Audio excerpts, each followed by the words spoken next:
Man, clear my throat here. Let me clear my throat. I've had a throat thing for like 2 weeks, COVID, maybe. gotta be. Got to be right. But I'm not sick though. Hmm. I'm just like Long COVID. yeah, then making a lot of sense right now. No, yeah, I have no idea, but it hasn't affected me in any way whatsoever. It's just I'm constantly like Boba Booey, like doing the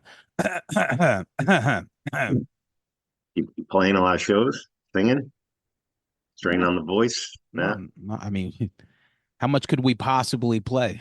You know, it's not like we go to practice once a week and then we'll play like an occasional show. So it's not like, it's not like got we're to switch to some kind of AI backing. Keep it fresh. Like Vince Neil's, like it's working for him. Oh yeah, no, it's speaking of Vince Neil, big news for those guys. Uh I'll tell you this. When I posted the new Motley Crue song, I didn't even realize it was an official video. I thought it was just a song. Hmm. The song, I just put it up on my Spotify, I listened to it, and it's just so out, like it's so dumb. Like It's terrible. it's so it I don't even think it's terrible. It's just so just it's just so It's dumb. It's it's so dumb. generic. It sounds like a, some generic version of metal that does isn't their sound, It's never was their sound yes, with that's what I'm saying. AI doing studio tricks. We all know what Vince sounds like. Yeah. So at what point, like what are we doing? What are we doing? Why bother? Why Why bother? why are we lying to each other? Just go Yeah, out there and play the 10 songs that people give a shit about. seriously, man. Like It's it's and I get it. You want to make new music, but I don't really I feel like maybe one of them does. I genuinely just look at them as like four guys that are just going to work. And they're like, okay, when we go to work, like if they book like a 2 month stadium tour, like they don't have to work again for like 2, 3 years. oh yeah. I get it. You know what it is with them? It's just that they still like think that they can elude like yeah we want to put some new stuff out or we want to like at least Gene Simmons and Kiss there was no bones about like this is I'm gonna tell you straight up like I'm just gonna work this angle to keep this thing floating whether it be avatars or whatever the fuck and like Yeah, yeah, I yeah. don't know this retiring and not and then that the video looked like I mean it was like Lawnmower I Man or Def Leppard I quality don't from care. I'll tell. I was gonna finish my point. My point was after watching the video, I kind of like it. I like the video, man. It's so fucking dumb. And the irony of them being AI characters and the song being like, you could have told me that's an AI Motley Crue, and I would have believed you.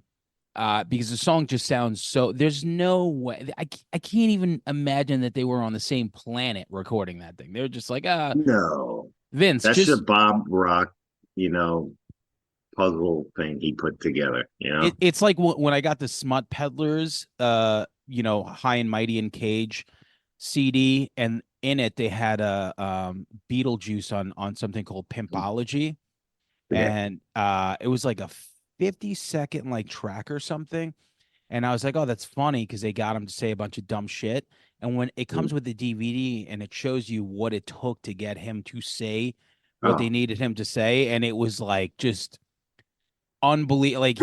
Like he just they took like 10 things and they just made something out of it, and it's just sure. I I'd like to talk to like a real Motley Crue fan. Like I want to talk to a real Motley Crue fan. What's his face? Nick from Dean Scar. Love to know his thoughts. So he says he likes it. Uh, Um Also like Michelle Rizzo's husband he likes likes it. he loves Motley Crue, so I'm just curious like Well, because that's it the thing. If they're your favorite band, like you might be more forgiving or just happy to have them putting stuff out than like I would be on the first two albums, and then I'm always curious what they were doing. I mean, I liked Theater of Pain when I was a kid, but then I went back and listened to them. Like this isn't it's really it's very un, good. it's unlistenable except for Home Sweet Home. It's Yeah, unlistenable. Yeah, You know, so like yeah, like and they so maybe they just would never mean that much to me that they're putting stuff out. But I'm always curious what the old guys are doing and stuff. And I don't they don't do anything or really care, I think, about their legacy, really. It's just you know, yeah, yeah. that's just what it is. I think you're right, and because at a certain point, like you don't really like they don't have that deep of a catalog where you're like, oh, look at the set list this year. It's like no, they literally have like maybe let's see. The first album has Live Wire that people give a shit about, maybe On With the Show. Then you have fucking Shout at the Devil, Too Young to Fall in Love.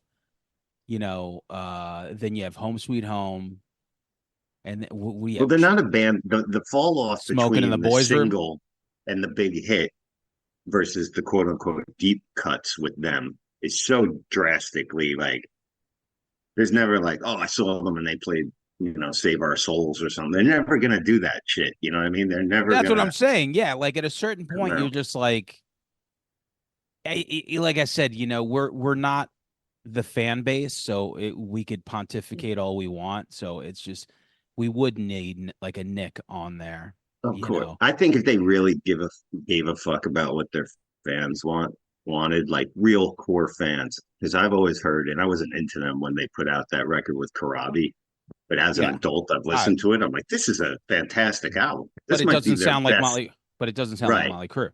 It doesn't, but I'm like, this might be their most like complete kind of record. Like this is pretty great. And like do a club tour with Karabi. Gives the fans like if you really meant something to them. But like, that ain't gonna happen.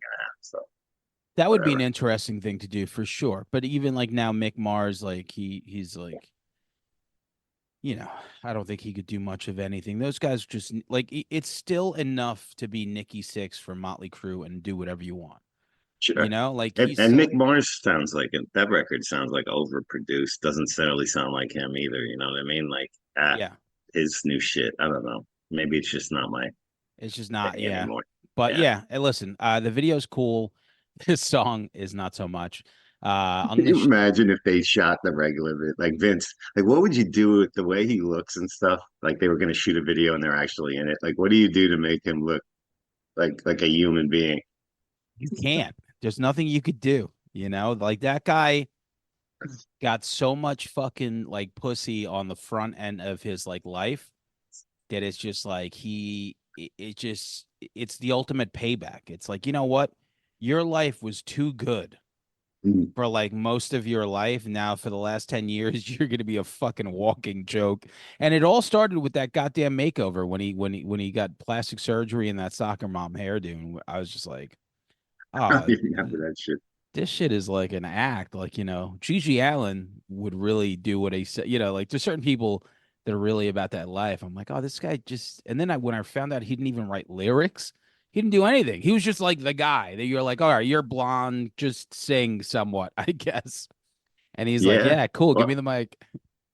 I mean, you can make the same argument for Ozzy. Oh, you can make the same argument for Yeah. Ozzy. Right. 100%. Like 100%, Yeah. yeah, the Ozzy thing is like, it's The always going to thing is, be, Ozzy has personality and we like him. Like, Vince is a murderer, yeah. basically, and a fat asshole, Too soon, too soon. Yeah, yeah, Ozzy, Rock he and Roll Hall of Fame inductee this year, too. yeah, so let, Say let Ozzy. let's talk about that list. Mm. But before we do, you have the list in front of Of who made it in. you? No, like the Oh, nominees. pull it right up right Yeah, now, James. pull it up. Pull it up because I'm going to talk about the Hulu like Bon Jovi thing, uh, which is really good. It's like a 4-part docuseries on Bon Jovi, Cool. and I was wondering if they were going to cover like his vocal issues because his vocals sounded so bad, and they are. I guess he has something wrong with his vocal cords, so like half of it is like it's that current day, hey, this is what we're doing now, mixed in with that back in the day type shit. And Right. it's fucking fantastic. It's so fascinating. It's such a great story. I'm halfway through with it. I'm on episode 3 right now, and it's on Hulu. And I highly recommend, even if for the casuals and stuff like that. Desmond Child is in it, talking about like how they brought him in to, co-write some songs on Slippery When Wet that broke them. Just really good stuff. And the like the solo album, like, because I guess he said Emilio Estevez asked him if he could use Wanted Dead or Alive for Young Guns. And John was just like, "That's cool, but how about I just write you some songs for the movie?" And then that's how like that album came about, which I thought was Oh cool. shit.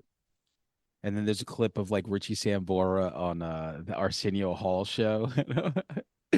Remember when, like, I would love when like rockers would go on Arsenio Hall and he'd have to like make pretend like he gave a shit.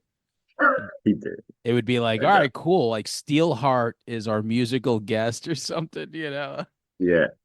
And he'd still have to introduce it with like that fake enthusiasm. Yeah, he did. And then he had that hair. His hair looked like I a love that show. yo, are you kidding me? I would watch it all the time. I really love I was a big talk show guy.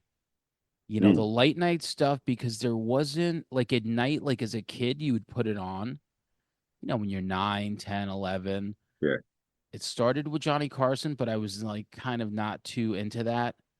But David Letterman was the one that like really, I'm like, I like this guy. I don't know what it is. Like he was just funny. They had the top 10, sure. seemed like super New York, Yeah, he was a which stand-up first, you know what I mean? So he had that mentality and he was good on his feet, you know what I mean? But that back in the day, like we had that, there was like a boom.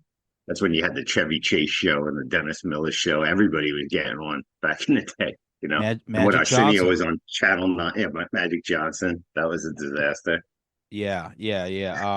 He held down Channel 9, and it seemed like it played forever, but it didn't. It was only like a few years, No, you know. And then you like would nobody watch else like, was having Wu-Tang and Tribe and all that shit on, you know? no, no, no. And Yeah. every yeah, I was a big fan. I mean, he had on fucking Jason Voorhees to That promote shit. to promote part 8, Jason Takes Manhattan. And Mm, as stupid as it is, it was pretty funny. Like, who else would do that? You're like, all right, nobody. he's gonna sit there, I'm gonna ask him questions and he's not gonna answer. And I'm like, I don't know. That was pretty good. So, but But anyway, speaking of, I pulled up. We mentioned Tribe Called Quest because the nominees for the Hall, we had Mary J. Blige for the inductees. Mary J. Blige, Cher, Dave Matthews Band, Foreigner, Peter Frampton, Cool and the Gang, Ozzy, and a Tribe Called Quest.